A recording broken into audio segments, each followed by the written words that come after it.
আসসালামু আলাইকুম। অনার্স প্রথম বর্ষ পরীক্ষার্থী ২০২৪।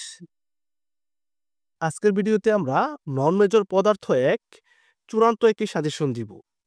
আজকের যে সাজেশনটি দিব, এই সাজেশনের প্রত্যেকটা প্রশ্নের সমাধান সলিউশন সহ আমাদের কাছে আছে।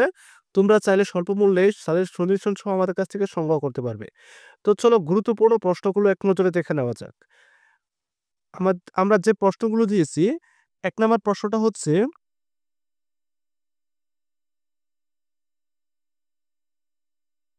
স্টোকসের উপপাদ্য বর্ণনা ও প্রমাণ করো। আমরা ২ নাম্বার যে প্রশ্নটা দিয়েছি, ভেরি ইম্পোর্টেন্ট প্রশ্ন, গ্রিনের উপপাদ্য বর্ণনা ও প্রমাণ করো। এই ২টা থেকে তোমরা একটা কমন পাবে ১০ মার্কের জন্য। যদি গ্রিনের উপপাদ্য আসে তাহলে সাথে একটা থাকে অনেক সময়, তবে আশা করি একটাই আসবে, তো এখান থেকে ১০ মার্ক কনফার্ম। তারপর ৩ নাম্বার যে প্রশ্ন দিচ্ছি, পৃষ্ঠটানের আণবিক তত্ত্ব ব্যাখ্যা করো। ৪ নাম্বার প্রশ্নটা হচ্ছে অগ্রগামী তরঙ্গের অবকলন সমীকরণ প্রতিষ্ঠা করো। এটা 100% গুরুত্বপূর্ণ সহকারে পড়বে তোমরা। ৫ নাম্বার যে প্রশ্নটি দিয়েছি, দেখাও যে পয়সনের অনুপাতের মান -1 অপেক্ষা বড় এবং +1/2 অপেক্ষা ছোট। ভেরি ইম্পোর্টেন্ট, এটাও 100% গুরুত্ব সহকারে পড়বে। এটা ক্ষয় ভাগে আসার সম্ভাবনা 100%।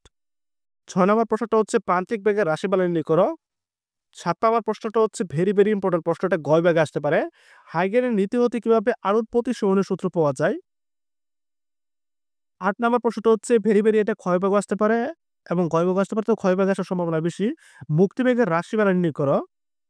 আমরা ৯ নাম্বার যে প্রশ্নটা দিয়েছি, সমতল নিঃসরণ গ্যাটিং এর সাহায্যে একবর্ণীয় আলোর তরঙ্গ দৈর্ঘ্য নির্ণয়ের পরীক্ষা বর্ণনা করো।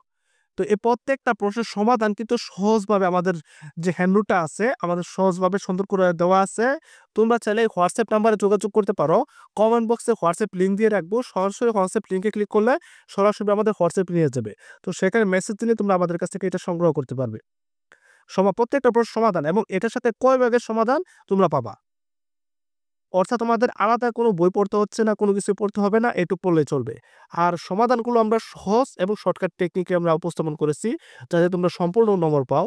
আমরা ১০ নাম্বার যে প্রশ্নটা দিয়েছি, কেপলারের সূত্র থেকে মহাকর্ষ সূত্র প্রতিষ্ঠা করা। ১১ নম্বর প্রশ্ন হচ্ছে ফ্রনহোফার ও ফ্রেনেলের অপবর্তনের মধ্যে পার্থক্য লিখো। ১২ নাম্বার যে প্রশ্নটি দিয়েছি, ভেরি ইম্পোর্টেন্ট প্রশ্ন, কোন তরল পদার্থের ক্ষেত্রে বক্রতল অভ্যন্তরে অতিরিক্ত চাপের রাশিমালা নির্ণয় করো। এটা ঘয়ভাগে এবার আসার সম্ভাবনা, অথবা এটা এভাবে আসতে পারে P = T 1 - 1/r1 + 1/r2, যেখানে প্রতীকগুলো প্রচলিত অর্থ বহন করে। এটা এবার আসার সম্ভাবনা ঘয়ভাগে ১০০%। আরেকটা হচ্ছে অগ্রগামী তরঙ্গের সমীকরণ প্রতিপাদন করো।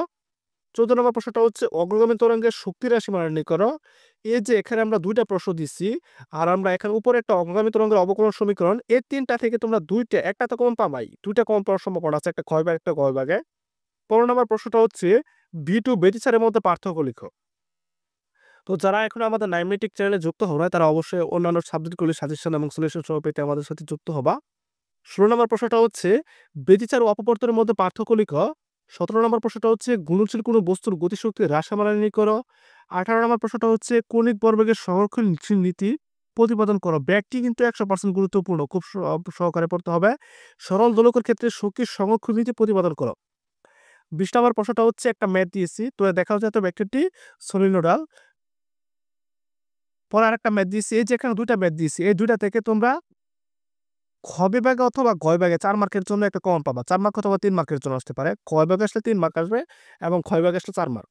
আর এই যে এই নিয়মের একটা ম্যাথ, এটা 100% থাকবে। একটি অগ্রগামী তরঙ্গের সমীকরণ, এই যে এটা, এই সমীকরণ এটা চেঞ্জ করে দিতে পারে, সমস্যা নাই।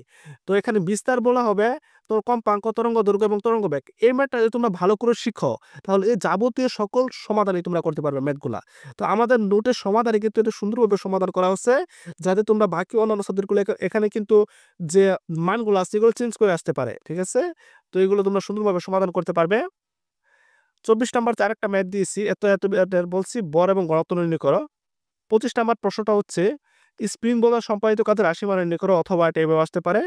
আমি ভিডিওটা একটু শর্টকাটে শেষ করতেছি, তোমরা একটু প্রশ্নগুলো মিলিয়ে নিও। আর যারা সমাধান সহ চাও, তারা অবশ্যই আমাদের সাথে যোগাযোগ করবে। চাকুত্রিক কেন্দ্রবিন্দু দিয়ে লম্বভাবে গমন করে অক্ষের সাপেক্ষে জড়তার ভ্রামক। ২৭ নম্বর প্রশ্নটা হচ্ছে জড়তার ভ্রামক সংক্রান্ত সমান্তরাল অক্ষ উপপাদ্য।